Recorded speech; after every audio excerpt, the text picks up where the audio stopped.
नमस्कार दोस्तों, आप सभी लोगों का स्वागत है हमारे YouTube चैनल हैरी की क्लासेस में। मैं हैरी एक बार फिर आपके सामने वीडियो लेके आया हूं, लेकिन आज का जो वीडियो है वो एसपी ऑर्डर नंबर से रिलेटेड नहीं है, ना ही ये एमसीक्यू से रिलेटेड है।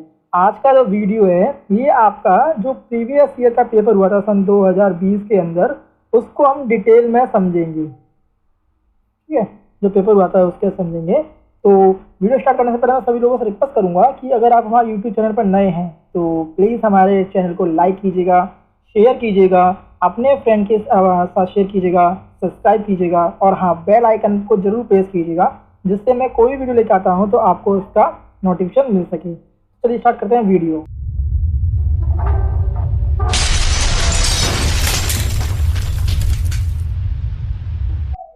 तो इस पेपर को डिटेल में समझने से पहले हम समझ लेते हैं कि इसमें आपको टाइम कितना मिलता है और कितने क्वेश्चन आते हैं और कितने मार्क्स से होते हैं। क्या इसमें कोई नेगेटिव मार्किंग तो नहीं है? तो जैसे इसमें बताया गया, इसमें जो आपका टाइम रहेगा वो रहेगा आपका 120 मिनट का। ठीक है, आपको टाइम रहेगा 120 मिनट का रहेगा, यानी आपको 120 मिनट मिलेंगे इस पेपर को सॉल्व करने के लिए टोटल। और इसमें जो आपके क्वेश्चन आएंगे वो आएंगे आपके 100, यानी कि आपके 100 क्वेश्चन आएंगे और जो हर क्वेश्चन है वो आपके 1 नंबर का रहेगा, यानी टोटल पेपर जो रहेगा वो रहेगा 100 नंबर्स के अकॉर्डिंग रहेगा आपका। ठीक है, चलिए स्टार्ट करते हैं आगे। इसमें आपको मोस्ट इम्पोर्टेंट चीज आपको डिक्लेयर कर देता हूँ कि आप जब पेपर देने जाते हैं तो इसमें बताया गया है कि आप क्या क्या कैरी नहीं करते हैं। इसमें बकायदा होता है कि आपको कैलकुलेटर कैरी नहीं करना है, आपको मोबाइल, कैलकुलेटर, वॉच जो होती है वॉच और ऐसे कोई भी इलेक्ट्रॉनिक डिवाइस कैरी नहीं करने हैं। अगर कैरी करते हैं तो आप जो है अंदर नहीं एंट्री ले पाएंगे। तो अब समझते हैं हम इसका कि पेपर कब का है। तो इसका जो पेपर है आपका, ये आपका आया था 2020 का है, जिसके अंदर आपका PA to SA फॉर्म जो है आपका रहेगा। PA और SA एग्जाम के लिए है, MTS के लिए। ठीक है, MTS से लेकर PA और SA के लिए। चलिए अब समझते हैं इसके अंदर क्वेश्चन को। तो इसका जो पहला क्वेश्चन है वो है आपका, पूछता है कि निम्नलिखित विचारों पर विवरण विचार करें। मतलब इसमें आपके 4 स्टेटमेंट दिए हैं, पूछा गया है कि कौन कौन से स्टेटमेंट सही हैं। ठीक है, तो इसमें बताया गया है कि तुवालू एवं टूनिशिया यूनिवर्सल पोस्टल यूनियन के सदस्य राज्य हैं। दूसरा स्टेटमेंट है कि बुर्किना फासी यूनिवर्सल पोस्टल यूनियन का सदस्य राज्य नहीं है। स्टेटमेंट 3 है आपका कि भारत यूनिवर्सल पोस्टल यूनियन का सदस्य है। तो इसका जो सही आंसर है आपका C है, यानी केवल 1 और 2 इसका सही आंसर है, यानी कि जो तुवालू एवं टूनिशिया है वो यूनिवर्सल पोस्टल राज्य के सदस्य राज्य हैं। और 3 है, तीसरा पॉइंट है कि भारत यूनिवर्सल पोस्टल यूनियन का सदस्य राज्य है। चलिए बात करते हैं हम क्वेश्चन नंबर 2 की। तो क्वेश्चन नंबर 2 कहता है कि पत्र पेटियों में पोस्ट किए गए मशीन में पैक किए गए सामग्री को माना जाएगा, यानी कि machine frank article posted in the letter box shall be treated as. इसमें आपके 4 ऑप्शन दिए गए हैं। प्रदत्त सामग्री यानी कि पेड आर्टिकल, अप्रदत्त सामग्री यानी कि अनपेड आर्टिकल, पंजीकृत सामग्री यानी कि रजिस्टर्ड आर्टिकल्स और पर्याप्त रूप से पूर्व प्रदत्त सामग्री यानी कि इनसुफिशियंट प्रीपेड आर्टिकल। तो जो इसका आंसर है वो आपका आंसर रहेगा B, यानी कि इसे मानते हैं हम अनपेड आर्टिकल। बात करते हैं क्वेश्चन नंबर 3 की। तो क्वेश्चन नंबर 3 कहता है कि डाकघर गाइड यानी जो पोस्ट ऑफिस मैनुअल पार्ट 2 के अनुसार विदेशी राज्यों से पत्राचार करने के लिए अंतर्देशीय पत्र डाकों के का उपयोग सिवाय खालिस्तान एवं खालिस्तान देशों के लिए अनुमति नहीं, यानी किन देशों के लिए अनुमति नहीं है। तो इसमें आपकी जो ऑप्शन दी गए 4 कंट्री बताई गई हैं, जैसे कि A है आपकी संयुक्त राज्य अमेरिका, रशिया एवं फ्रांस, B है भूटान, बांग्लादेश एवं नेपाल, C है सऊदी अरेबिया, यूनाइटेड अरब अमीरात एवं चीन, और इनमें से कोई नहीं। ठीक है, तो इस क्वेश्चन को हम इंग्लिश में लेते हैं। इसमें बताया गया है कि as per the post office guide part 2 the use of inland letter card of editing communication to foreign countries is not permissible excepting for. तो इसका जो आंसर रहेगा आपका वो रहेगा आपका बी, यानी आपका है आपका भूटान, बांग्लादेश एवं नेपाल। बात करता है क्वेश्चन नंबर 4 की। तो क्वेश्चन नंबर 4 कहता है, आपसे पूछता है कि निम्नलिखित विवरणों पर विचार करें। यहाँ पर भी आपको 4 स्टेटमेंट दिए गए हैं, 3 स्टेटमेंट, और पूछा गया कौन सा स्टेटमेंट सही है। कि छोटे पैकेट एवं मुद्रित पत्रों के लिए पंजीकरण की सुविधा उपलब्ध नहीं है। स्टेटमेंट 2 कहता है कि भारतीय डाक पोस्ट संख्या के अलावा किसी अन्य पते के बिना विदेशी राज्यों को भेजने के लिए प्राप्त सामग्री को स्वीकार करने से इनकार नहीं करेगा। स्टेटमेंट 3 कहता है कि पोस्ट बॉक्स और संख्या को प्रेषित पंजीकृत पत्रों की स्वीकृति इस सुस्पष्ट समझौते के आधार पर है कि भारतीय डाकघर विदेश में उनके वितरण के तरीके या अवितरण एवं वापसी के लिए जिम्मेदार नहीं होगा। तो आपका जो क्वेश्चन है 4, इसका जो आंसर रहेगा वो है आपका सी यानी केवल 3 सही है इसके अंदर। चलिए बात करता है क्वेश्चन नंबर 5 की। तो क्वेश्चन नंबर 5 कहता है कि जाली डाक टिकटों का निर्माण एवं उपयोग किस धारा के 263 ए के अंतर्गत दंडनीय अपराध है। तो इसका आंसर जो है आपका वो है सी यानी भारतीय दंड संहिता 263 के अंतर्गत जो है आपका एक दंडनीय अपराध है जाली यानी कि आपका फेक डाक टिकट का निर्माण और उपयोग करना। क्वेश्चन नंबर 6 पूछा गया है कि विदेशी डाक के मुद्रित कागज सेवा शर्तों में कुछ विभिन्नताओं के साथ अंतर्देशीय डाक के अनुरूप है, यानी the printed paper service in the foreign post correspond to the service in inland post with some variants in the condition. तो इसका जो आंसर है आपका 6 का वो है बी यानी कि आपका है बुक पैकेट, आपका सही आंसर रहेगा। बात करते हैं क्वेश्चन नंबर 7 की। तो क्वेश्चन नंबर 7 कहता है कि भारतीय डाक खालिस्तान तक के वजन वाले नेत्रहीन साहित्य पैकेट के मुफ्त में पारक्षण की अनुमति देता है, यानी कि India post allow free transmission of blind literature package up to, यानी इसमें टाइम पूछा गया है कितने किलोमीटर या कितने वजन तक के जो आपके ब्लाइंड जो आपके लिटरेचर होते हैं पैकेट, उनको ये फ्री ट्रांसमिशन के लिए अनुमति देता है। तो इसका जो सही आंसर है आपका वो है सी यानी कि आपका है 7 kg के वेट के अकॉर्डिंग। बताना चाहूँगा दोस्तों आज का जो वीडियो है आपका लंबा हो सकता है, तो प्लीज़ वीडियो को स्किप ना कीजिएगा, ना ही वीडियो को कट कीजिएगा, क्योंकि हो सकता है कि आपके कोई भी क्वेश्चन जो है नेक्स्ट एग्जाम के अंदर आ सकता है। चलिए आगे बढ़ते हैं हम। क्वेश्चन नंबर 8 आपका कहता है कि पत्रों अंतर्राष्ट्रीय के लिए अनुमत अधिकतम भार की सीमा क्या है। Maximum weight permissible of letter international is. तो इसका जो ऑप्शन है वो है डी यानी कि आपका 2 kg। ठीक है, बात करते हैं क्वेश्चन नंबर 9। तो क्वेश्चन नंबर 9 के अंदर आपको पूछा है कि निम्नलिखित में से कौन सा देश APUP का सदस्य नहीं है। इसमें 4 कंट्री दी गई हैं। ए पे है थाईलैंड, बी पे है फिलीपींस, सी पे है भूटान और डी पर है जर्मनी। तो इसका आंसर है डी यानी कि जर्मनी जो है आपका APPU का सदस्य नहीं है। चलिए बात करते हैं क्वेश्चन नंबर 10 की। तो क्वेश्चन नंबर 10 पूछता है कि अंतर्राष्ट्रीय डाक सेवाओं के संदर्भ में जो आपके पार्सल डाक होती है निम्नलिखित को बिना पैक के स्वीकार किया जाता है। और इसमें 3 स्टेटमेंट दिए गए हैं कि ऐसी सामग्री जिनको एक साथ मजबूत धागे या तार से बांधा जा सकता है या अन्य सीलों से, ताकि ऐसा एकल पार्सल बन सके जो अलग न हो पाए। एक ही सामान वाला पार्सल जैसे लकड़ी का टुकड़ा, धातु आदि जो सामान्यतः पैक नहीं किया जाता है। ऑप्शन सी है कि ए और बी दोनों हैं और ऑप्शन डी है इनमें से कोई नहीं। तो आपका क्वेश्चन नंबर 10 है, इसका सी है यानी ए और बी दोनों। चलिए बात करते हैं नेक्स्ट क्वेश्चन की। तो क्वेश्चन नंबर 10 आपका पूछता है कि registration is compulsory for any article domestic exceeding weight. ठीक है, तो इसमें पूछा गया है कि किस वेट से अधिक भार वाले किसी पार्सल के लिए पंजीकरण जो है अनिवार्य है। तो इसमें ऑप्शन ए है आपका 1 किलोग्राम, ऑप्शन बी है 2 किलोग्राम, ऑप्शन सी है 3 किलोग्राम और ऑप्शन 4 है आपका 4 किलोग्राम। तो इसका जो आंसर है वो है आपका ऑप्शन डी यानी 4 किलोग्राम। यानी इसमें कह सकते हैं हम कि 4 kg से अधिक भार वाले किसी भी पार्सल के लिए पंजीकरण जो है वो अनिवार्य होता है। चलिए बात करते हैं नेक्स्ट क्वेश्चन की। क्वेश्चन नंबर 12 है। तो क्वेश्चन नंबर 12 पूछता है कि डाकघर जो आपका गाइड भाग सेकंड के संदर्भ में निम्नलिखित विवरणों पर विचार करें।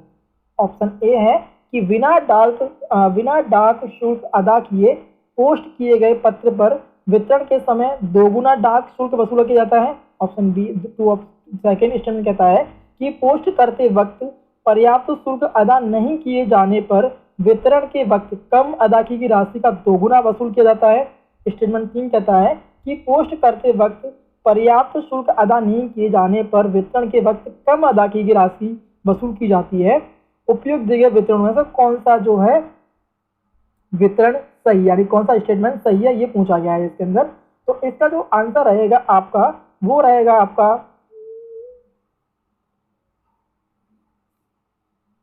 डी।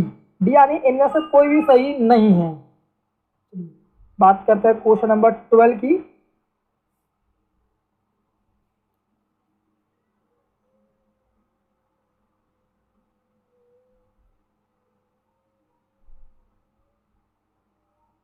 सॉरी, क्वेश्चन नंबर 12 का जो आंसर रहेगा वो रहेगा आंसर बी। बी रहेगा, सॉरी, क्वेश्चन नंबर 12 का जो आंसर सही रहेगा वो आंसर रहेगा बी। ठीक है, यानी कि केवल एक स्टेटमेंट और दो स्टेटमेंट सही है, यानी कि बिना डाक शुल्क अदा किए गए पोस्ट किए गए पत्र पर वितरण के समय दोगुना डाक वसूल किया जाएगा। और दूसरा स्टेटमेंट है आपका कि पोस्ट करते वक्त पर्याप्त शुल्क अदा नहीं किए जाने पर वितरण के समय कम अदा की गई राशि का दोगुना वसूल किया जाएगा। ये स्टेटमेंट आपका सही है। चलिए बात करते हैं आपको क्वेश्चन नंबर 13 की। तो क्वेश्चन नंबर 13 आपसे पूछता है कि विदेश डाक में पोस्ट किए गए निम्नलिखित में से किस श्रेणी की डाक सामग्री पर लागू नहीं होता है। यानी कि इन the foreign post that term later post apply to which of the following classes of postal article?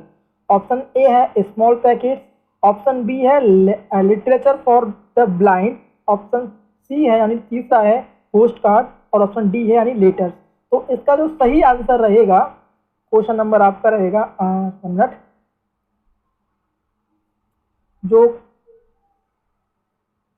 आपका क्वेश्चन नंबर 30 है 13 है, इसका जो सही आंसर रहेगा वो रहेगा ऑप्शन सी। सी यानी ऑप्शन सी यानी पोस्ट कार्ड। ठीक है, यानी कि विदेश डाक में पत्र पोस्ट कार्ड में से किस श्रेणी की डाक टिकट पर लागू होता है, पोस्ट कार्ड पर वो जो है लागू नहीं होता है। चलिए बात करते हैं हम क्वेश्चन नंबर 14 की। तो क्वेश्चन नंबर 14 आपसे कहता है कि निम्नलिखित विवरणों पर विचार करें, ठीक है, और बताएं कि कौन सा जो स्टेटमेंट है वो सही है। तो स्टेटमेंट पहला कहता है कि नियमित अवधियों में प्रकाशित किए जाने वाले प्रकाशनों को मुद्रित पुस्तक की बुक पैकेट में शामिल नहीं किया जाना चाहिए। स्टेटमेंट 2 कहता है कि सामयिकी भेजे जाने वाले बुक पैकेटों में अंतर वस्तु भारत के समाचार पत्रों के रजिस्टर द्वारा पंजीकृत होना चाहिए। और स्टेटमेंट 3 कहता है कोई भी प्रतिमान या नमूना पैकेट का वजन 2 किलोग्राम से अधिक नहीं होना चाहिए। ठीक है, तो इसका जो आंसर है आपका ऑप्शन ए यानी सही आंसर है आपका, जिसमें आपको कहता है यानी ए 1 और 2 या 3 तीनों ही स्टेटमेंट बिल्कुल सही है। बात करते हैं क्वेश्चन नंबर 15 की। तो क्वेश्चन नंबर 15 भी आपका जो है डाक टिकट जो है डाकघर गाइड पार्ट सेकंड से है। इसमें ये पूछा गया है कि निम्नलिखित में से कौन कौन से भारतीय डाकघर अधिनियम द्वारा अधिरोपित प्रतिबंध है। स्टेटमेंट 1 है कि लॉटरी से संबंधित कोई भी टिकट प्रस्ताव या विज्ञापन या कोई अन्य विस्तृत मामला या किसी अन्य रूप से लॉटरी से संबंधित जो लोग लॉटरी में भाग लेने के लिए उकसाता है, सिवाय ऐसी जगह पर जहां लॉटरी का आयोजन सरकार द्वारा किया जाता है और संपूर्ण विवरण लिफाफे पर प्रेषक के पते के साथ दिया जाता है, भेजना निषिद्ध है। ऑप्शन 2 है कि राजद्रोही मामले में संबंधित कोई भी समाचार पत्र पुस्तक या दस्तावेज जो भारतीय दंड संहिता के अधीन दंडनीय है प्राप्त करना या भेजना गलत है, निषेध है। स्टेटमेंट 3 कहता है कि प्रेस एवं पुस्तकों के पंजीकरण अधिनियम 1867 के नियमों का अनुपालन किए बिना भारत में मुद्रित एवं प्रकाशित कोई भी समाचार पत्र भेजना निषिद्ध है। तो इनमें से पता गया कि सही बताइए सही आंसर क्या है, यानी सही स्टेटमेंट क्या है। तो आपका जो क्वेश्चन है यह है आपका क्वेश्चन नंबर 15। तो इसका जो सही स्टेटमेंट है वो है आपका डी, यानी कि 1, 2 और तीनों ही इस चीज के लिए सही है। यानी हम इस तरह कह सकते हैं इसको कि लॉटरी संबंधित कोई भी डाक टिकट जो है भेजना निषेध है आपका। राजद्रोह मामलों में समाचार कोई भी समाचार पत्र पुस्तक या दस्तावेज जो भारतीय दंड संहिता के अधीन दंडनीय है उसको भेजना या प्राप्त करना गलत है। और आपका इस कैटेगरी जो पंजीकरण अधिनियम प्रेस एवं पुस्तक अधिनियम 1867 है, उसका अनुपालन किए बिना भारत में कोई भी जो प्रिंटेड समाचार पत्र है उसको भेजना जो है कानूनी जुर्म है। ये सही बिल्कुल स्टेटमेंट है।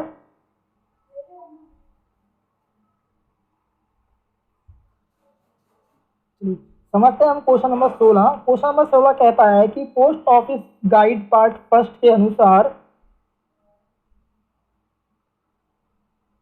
चलिए अब समझते हैं हम क्वेश्चन नंबर 16। क्वेश्चन नंबर 16 कहता है कि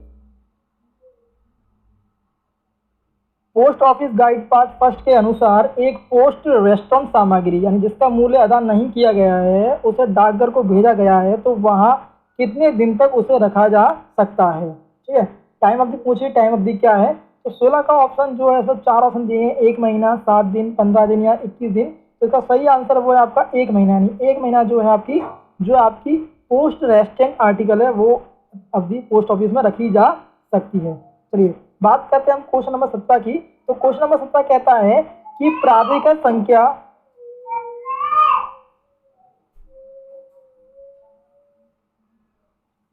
समझते हैं क्वेश्चन नंबर 17 को। क्वेश्चन नंबर 17 कहता है कि ऑथराइज शाखा डाकघरों में बुक किए जाने वाली सामग्रियों की बीमाकृत राशि की अधिकतम सीमा क्या है। ठीक है, इसमें पूछ गई आपकी सीमा लिमिट क्या है। तो इसके अंदर बताया गया आपको 4 ऑप्शन दिए हैं, 6,000 रुपये या 600 रुपये, सी है 5,000 रुपये या इनमें से कोई नहीं। तो आपका क्वेश्चन 17 है, इसका आंसर है आपका बी यानी कि 600 रुपये। चलिए बात करते हैं क्वेश्चन नंबर 18 की। तो क्वेश्चन नंबर पूछता है कि गोलाकार रूप के अलावा जो पत्र है जो अंतर्देशीय है तो अधिकतम निर्धारित आकार क्या है। ठीक है, तो ऑप्शन 3 दिए गए, ये मोस्ट में क्वेश्चन है कि गोलाकार रूप के अलावा जो पत्र का अधिकतम निर्धारित आकार क्या है। तो इसमें 3 ऑप्शन दिए गए आपके, इसका ऑप्शन ए सही है, ऑप्शन जो ऑप्शन ए वाला सही है, यानी एकल विस्तार जो है 60 सेंटीमीटर लंबा होना चाहिए, चौड़ाई और मोटाई इसकी जो है 95 सेंटीमीटर होनी चाहिए। चलिए बात करता है क्वेश्चन नंबर 19 की। तो क्वेश्चन नंबर 19 कहता है कि भारत APPU में वर्ष कब शामिल था। भारत जो APUP में किस वर्ष में शामिल हुआ था। इसमें आपके 4 ऑप्शन दिए गए हैं, तो इसका जो आंसर है वो ऑप्शन डी यानी सही है। 1973 के अंदर जो भारत है वो APPU में शामिल हुआ था। अब समझते हैं इसके जो नेक्स्ट क्वेश्चन है क्वेश्चन नंबर 20। तो क्वेश्चन नंबर 20 कहता है कि डाकघर जो आपका है post office guide part second है के संदर्भ में निम्नलिखित विवरणों पर विचार कीजिए, मतलब बताइए कि कौन सा स्टेटमेंट सही है। तो स्टेटमेंट ए कहता है कि पत्र, पोस्ट कार्ड और पत्र कार्ड को प्रथम श्रेणी डाक माना जाता है। स्टेटमेंट 2 कहता है कि पुस्तक, पैकेट, पंजीकृत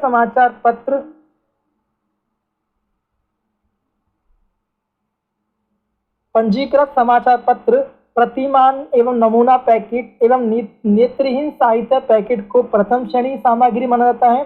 स्टेटमेंट 3 कहता है कि पोस्ट कार्ड और पत्र कार्ड को द्वितीय श्रेणी का जो है डाक माना जाता है। इसमें 3 ऑप्शन दिए गए, पूछा गया है आपका कि कौन सा स्टेटमेंट सही नहीं है या फिर इनमें से कोई भी स्टेटमेंट सही नहीं है।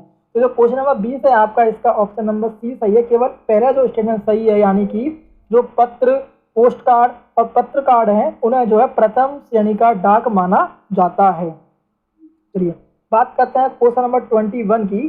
तो क्वेश्चन नंबर 21 कहता है कि बचत बैंक आदेश 1/2019 दिनांक 3/1/2019 का विषय क्या था। तो इसमें यानी एसबी ऑर्डर का।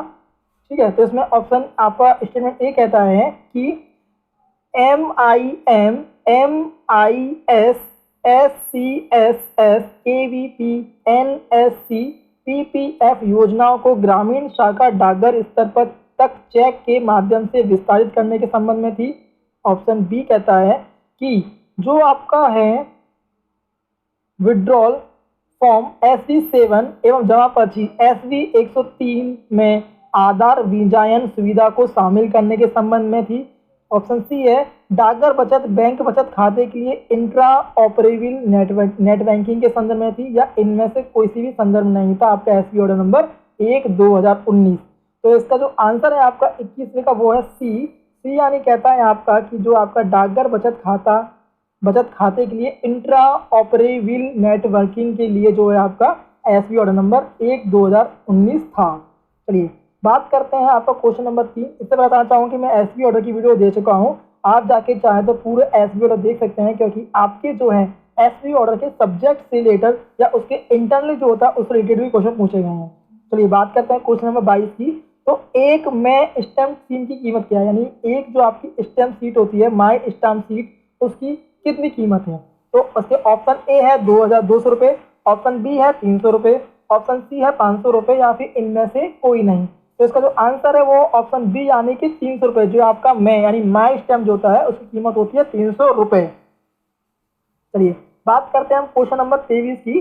तो क्वेश्चन नंबर 23 पूछता है कि दिनांक 18/12/2019 के बचत बैंक आदेश के 13/2019 विद्यमान राष्ट्रीय लघु बचत योजना POSB के बदले नए राष्ट्रीय लघु सेवा योजना POSB नियम 2019 के जारी किए जाने के संदर्भ में निम्नलिखित जो विवरण है पर विचार करें। यानी कौन सा स्टेटमेंट सही है आपका। एसपी ऑर्डर नंबर 13/2019 जो कि आया था आपका 18/12/2019 की डेट में। स्टेटमेंट एक कहता है कि सार्वजनिक भविष्य निधि में न्यूनतम जमा राशि 1000 रुपये है और 1000 के गुणांक में है। ऑप्शन स्टेटमेंट 2 कहता है कि सुकन्या समृद्धि खाते में न्यूनतम जमा की राशि जो है वो 250 रुपये है। इनमें से कौन सा स्टेटमेंट सही है। तो इनमें से जो सही स्टेटमेंट बताया गया आपका जो क्वेश्चन नंबर है आपका है ये 23। तो क्वेश्चन नंबर 23 का जो सही स्टेटमेंट है आपका वो है बी, यानी केवल 2 कि सुकन्या समृद्धि खाते में जो न्यूनतम जमा की राशि है वो 250 रुपये है। ये स्टेटमेंट सही है।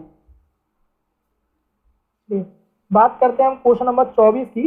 तो क्वेश्चन नंबर 24 पूछता है कि निम्नलिखित में से कौन सा भारतीय डाक का संकर डाक नहीं है। Which of the following is a hybrid mail of India post. इसमें ऑप्शन ए है ई पोस्ट, ऑप्शन बी है स्पीड पोस्ट, ऑप्शन सी है लॉजिस्टिक पोस्ट और ऑप्शन डी है इनमें से कोई नहीं। तो 24 का है वो ऑप्शन ए है, यानी ई पोस्ट जो है आपका भारतीय जो डाक है उसका हाइब्रिड जो है एक ऑप्शन है। चलिए बात करते हैं हम क्वेश्चन नंबर आपका 25 की। तो क्वेश्चन नंबर 25 पूछता है कि निम्नलिखित जो स्टेटमेंट है उन पर विचार कीजिए, बताइए कौन सा स्टेटमेंट सही है। ठीक है, स्टेटमेंट पहला कहता है कि अभिलेख अधिकारी को जरूरत पड़ने पर छटाई सहायक की को समय पर ही कार्य करने के लिए आदेश देने के लिए प्राधिकृत किया गया है। या स्टेटमेंट सेकंड है कि अभिलेख अधिकारी छटाई सहायकों के बीच कार्य समय में पारस्परिक अदला बदली की अनुमति प्रदान कर सकते हैं जब तक इसमें किसी अतिरिक्त व्यय या विभाग के काम में कोई बाधा नहीं आती है। तो पूछा गया है कि स्टेटमेंट इसमें से कौन सा सही है। तो आपका जो 25 का क्वेश्चन है इसका स्टेटमेंट सी यानी सही है, एक और यानी दोनों ही इसके स्टेटमेंट सही हैं।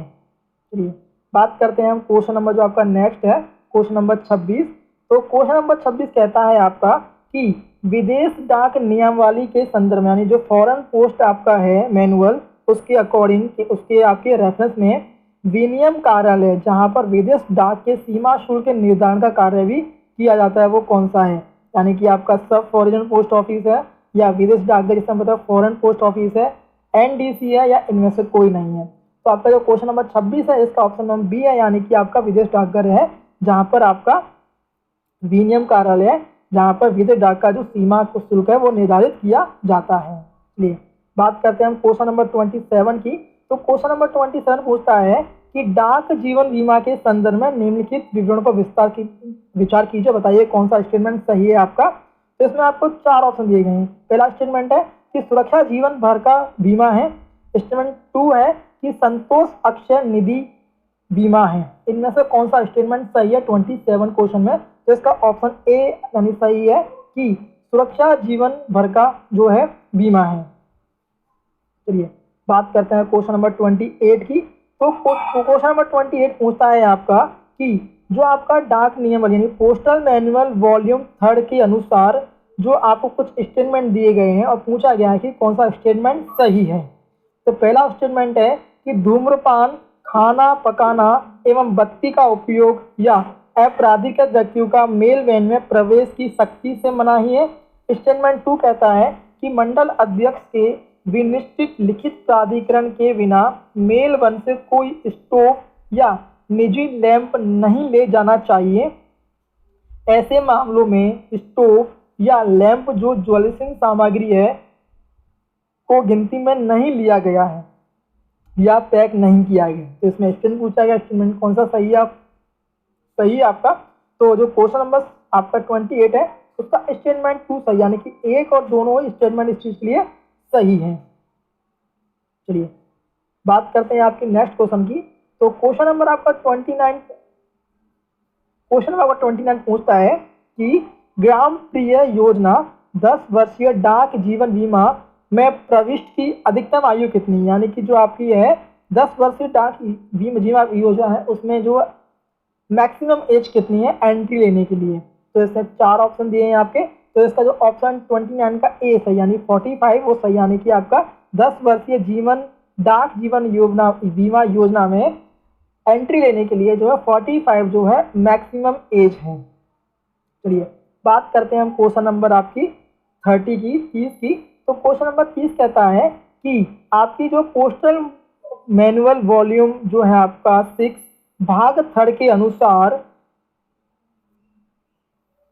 कैश बैलेंस देख क्या है, मैक्सिमम मिनिमम और मैक्सिमम कैश बैलेंस जो है वो प्रत्येक उप कार्य के लिए न्यूनतम एवं अधिकतम रोकड़ राशि एवं डाक शुल्क का अधिकतम प्राधिकृत शेष नियत किया जाना चाहिए। ठीक है, तो इसमें जो इसका ऑप्शन 4 दिए गए हैं तो इसका जो ऑप्शन ए है वो सही है, यानी कि सुपरिटेंडेंट के द्वारा जो है ये किया जाता है। चलिए बात करते हैं क्वेश्चन नंबर 31 की। तो क्वेश्चन नंबर 31 आपका पूछता है कि भारतीय डाक का मूल डाटा केंद्र कहाँ पर निहित है, यानी कि the primary data centre of India post is कहाँ पर है, फंक्शनिंग कहाँ पर है। इसमें 4 ऑप्शन दिए गए आपके, नेवी मुंबई, ऑप्शन बी है न्यू दिल्ली, ऑप्शन सी है चेन्नई और ऑप्शन डी है इनमें से कोई नहीं। तो इसका जो सही आंसर वो है आपका नेवी मुंबई, यानी कि जो डेटा सेंटर हमारा है primary data centre India post का वो आपका नेवी मुंबई के अंदर है। बात करते हैं हम क्वेश्चन नंबर 32।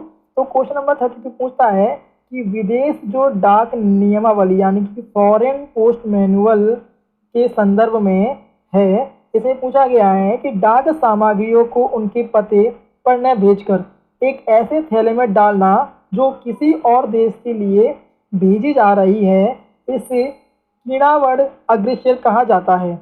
इन्हें इस प्रकार भी संदर्भित किया जाना चाहिए कि ऑप्शन ए है खुले पार्षण भेजे गए, यानी कि mail sent in open transit, option B है close transit mail, option C है इनमें से दोनों और इनमें से कोई नहीं। ठीक है, तो इसका जो 32वां है आपका उसका आपका है, ठीक है 32वां मैं आपको छोड़ता हूँ जिससे आपको पता रहे कि आप भी कुछ सर्च कर सकें कि आपका फोन क्या निकलता है। आप मुझे कमेंट बताइए 32 का आंसर क्या रहेगा सही। ठीक है, आपको 32 का आंसर कमेंट में बताना है, ये आपके लिए एक तरह से होमवर्क है। चलिए बात करते हैं हम क्वेश्चन नंबर 33 की। तो क्वेश्चन नंबर 33 पूछता है कि दीनदयाल स्पर्श योजना किससे संबंधित है।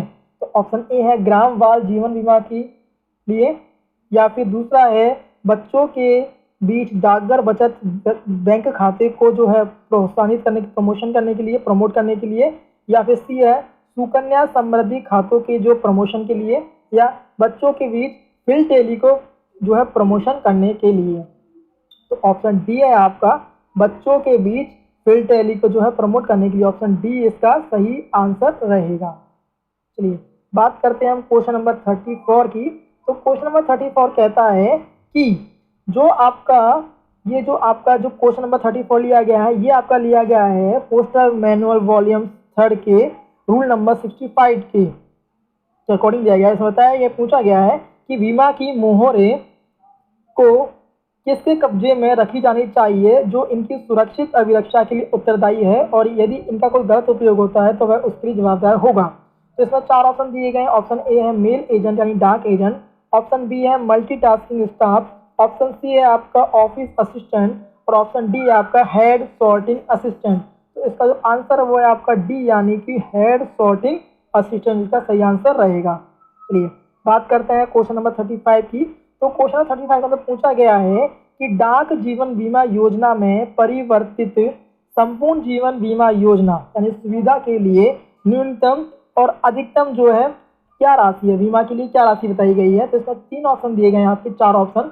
तो इसका जो सही आंसर है वो ऑप्शन सी है, यानी कि जो आपकी न्यूनतम राशि है वो 20,000 रुपये है और अधिकतम राशि है वो 50 लाख रुपए के लिए। किसके लिए? डाक जीवन बीमा योजना में जो है परिवर्तित संपूर्ण जीवन बीमा सुविधा के लिए ही है। ठीक है, ये क्वेश्चन इंपॉर्टेंट है, आपका पूछा जा सकता है नेक्स्ट एग्जाम के अंदर।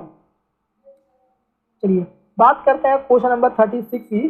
तो क्वेश्चन नंबर 36 में पूछा गया है कि दर्पण का तात्पर्य है, यानी दर्पण पूछा गया है कि दर्पण क्या चीज है। ठीक है, तो ऐसा पूछा गया है कि जो दर्पण है वो एक नए भारत में ग्रामीण डाकघरों के लिए डिजिटल सुविधा है। सेकेंड स्टेटमेंट है कि भारतीय राष्ट्रीय विकास के लिए ग्रामीण डाकघरों का डिजिटल प्रशासन है। थर्ड स्टेटमेंट कहता है, स्टेटमेंट सी कहता है कि एक नए भारत में नेटवर्क के लिए ग्रामीण डाकघरों का डिजिटल प्रशासन है। और स्टेटमेंट डी कहता है कि एक नए भारत में ग्रामीण डाकघरों के लिए जो है डिजिटल प्रगति है। तो ये दर्पण क्या होता है?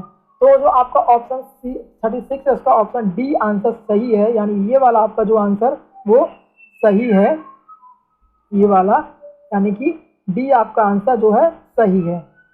डी को हम इस तरह कह सकते हैं कि जो आपका है एक नए भारत में ग्रामीण डाकघरों की डिजिटल जो है प्रगति है, प्रमोशन। ठीक है, बात करते हैं क्वेश्चन नंबर 37 की। तो 37 के अंदर पूछा गया है आपका कि डाकघर के स्टॉक पुस्तिका के परीक्षण की अवधि है, यानी कि the period of preservation of stock book in post offices.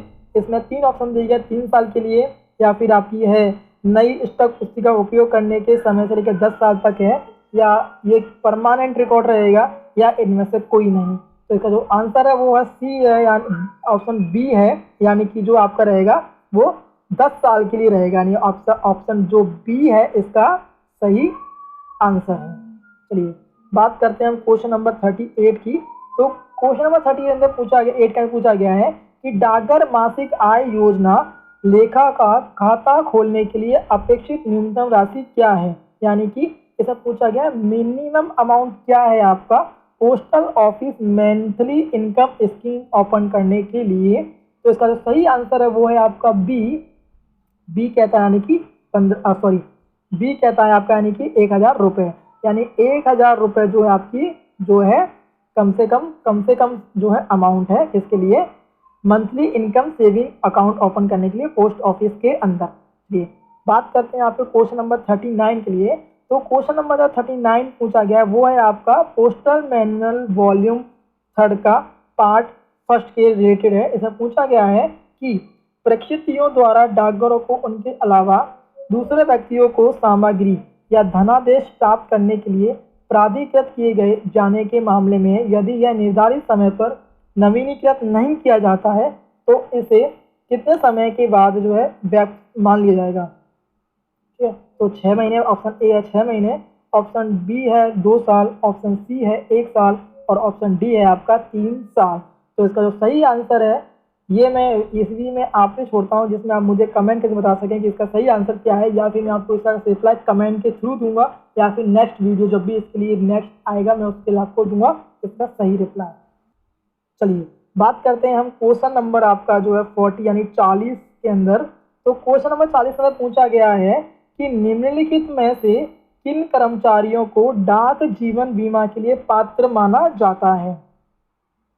ठीक है, तो क्वेश्चन नंबर आपका 40 सही है। तो इसमें पूछा गया है आपका कि किन को आपका जो है पात्र माना जाता है। तो इसमें ऑप्शन ए है केंद्र सरकार, राज्य सरकार, सरकार द्वारा सहायता प्राप्त शैक्षणिक संस्थाओं के कर्मचारी। ऑप्शन 2 है सभी अनुचित वाणिज्यिक बैंकों के कर्मचारी। ऑप्शन 3 है सरकार द्वारा सरकारी समिति अधिनियम के अंतर्गत पंजीकृत सहकारी ऋण समितियों एवं अन्य सहकारी समितियों एवं केंद्र, राज्य सरकार, भारतीय reserve bank, state bank of India, राष्ट्रीयकृत बैंक, नबार्ड एवं सरकार द्वारा अधिसूचित एवं अन्य संस्थाओं के कर्मचारी। तो आपका क्वेश्चन नंबर 40 है, इसका ऑप्शन नंबर बी सही, यानी कि 1, 2 और 3 यानी तीनों ही जो हैं आपके इस जो है आपका डाक बीमा जीवा उसके लिए पात्र माना गया है। चलिए बात करते हैं क्वेश्चन नंबर 41 की। तो क्वेश्चन नंबर 41 पूछता है कि आपका प्रत्येक विभागीय डाकघर SOL सर्विस आउटलेट के नाम से जाना जाता है। ठीक है, तो इसका जो सही आंसर है नन ऑफ द ईस्ट, यानी उसे SO आपका कोर बैंकिंग कहते हैं। क्या कहते हैं? कोर बैंकिंग कहा जाता है। ठीक, चलिए बात करते हैं हम क्वेश्चन नंबर 42 की। तो क्वेश्चन नंबर 42 पूछता है कि भारतीय डाक में CVS से संबंधित है। ठीक है, तो मैं 4 ऑप्शन देगा, ऑप्शन CVS से संबंधित वो आपका 42 का आंसर नंबर ए रहेगा, यानी कि फिनेकल। CVS से संबंध जो है आपका फिनेकल रहेगा। बात करते हैं क्वेश्चन नंबर 43 की। तो क्वेश्चन नंबर 43 पूछता है कि RICT के संदर्भ में पूछा गया है कि निम्नलिखित में से किसे मुख्य परिकलन साधन माना जाता है। ठीक है, तो इसमें पूछा गया है ऑप्शन ए है लेजर प्रिंटर, ऑप्शन बी है थर्मल प्रिंटर, ऑप्शन डी है 2D स्कैनर और ऑप्शन डी है फिंगरप्रिंट स्कैनर। तो 43 के अंदर आंसर आपका ऑप्शन ए रहेगा सही, यानी लेजर प्रिंटर इसका सही आंसर है। चलिए बात करते हैं क्वेश्चन नंबर 44 की। तो क्वेश्चन नंबर 44 के अंदर पूछा गया है कि डाकघर सह-अवधि जमा जिसके लिए निम्नलिखित अवधि उपलब्ध नहीं है, यानी कि पोस्ट ऑफिस टाइम डिपॉजिट जिसके टाइम डिपॉजिट अवेलेबल नहीं है वो पूछा गया है। तो इसके अंदर ऑप्शन 4 दिए गए हैं। इसके अंदर ऑप्शन जो एक सही है वो 4 साल अवधि के लिए नहीं है। ठीक है, यानी कि जो टाइम डिपॉजिट है वो आपका 4 साल की अवधि के लिए अवेलेबल नहीं है, टाइम डिपॉजिट स्कीम। बात करते हैं क्वेश्चन नंबर 45 की। तो क्वेश्चन नंबर 45 के अंदर पूछा गया है कि DPMS एंड F&A का मॉड्यूल है, यानी किस चीज़ का मॉड्यूल है ये पूछा गया है। आपका DPMS और F&A किस चीज़ का मॉड्यूल है। तो इसका आंसर बताया, आंसर है बी, यानी CSI का जो है ये मॉड्यूल है। ये बात करते हैं हम क्वेश्चन नंबर 46 की। तो क्वेश्चन नंबर 46 में पूछा गया है कि लागत केंद्र एवं मुनाफा केंद्र की संकल्पना किसकी है। ठीक है, तो इसके अंदर पूछा गया है लागत केंद्र एक आपका जो है और मुनाफा केंद्र की जो संकल्पना वो किसकी है। तो इसके अंदर जो आपको 4 ऑप्शन दिए गए हैं, इसके अंदर ऑप्शन डी इनमें सही है, यानी इनमें से किसी का नहीं है जो संकल्पना, इसकी संकल्पना वो है, वो SAP की जो है ये संकल्पना है। ठीक है, चलिए बात करते हैं हम क्वेश्चन नंबर 47 की। तो क्वेश्चन 47 के अंदर पूछा गया है आपसे कि भारतीय डाक के ATM कार्ड के माध्यम से दैनिक अमाउंट निकालने की सीमा कितनी है। तो इसके अंदर आपके ऑप्शन दिए गए हैं। इसका जो ऑप्शन वह आपका वो है बी, यानी कि 25,000 रुपये जो है आपकी सीमा है ATM के थ्रू अमाउंट निकालने की। बात करता है क्वेश्चन नंबर 48 की। तो क्वेश्चन नंबर 14 पूछा गया है कि निम्नलिखित विवरण मतलब स्टेटमेंट विचार कीजिए, बताइए कौन सा स्टेटमेंट सही है। तो स्टेटमेंट ए कहता है कि वाइड एरिया नेटवर्क का संक्षिप्त नाम WAN है, नेटवर्क इंटीग्रेटर का संक्षिप्त नाम NI है। इनमें से कौन सा जो स्टेटमेंट सही है। तो इसका जो ऑप्शन सी है 1 और 2 वो सही, यानी दोनों ही स्टेटमेंट ये सही है। तो उम्मीद करता हूँ आपको ये क्वेश्चन पसंद आए होंगे। तो अगर आप चाहते हैं कि आपको इस तरह की वीडियो मिलते रहें तो हमें प्लीज़ फॉलो कीजिएगा, चैनल को सब्सक्राइब कीजिएगा। मिलते हैं नेक्स्ट वीडियो में। जय हिंद, जय भारत।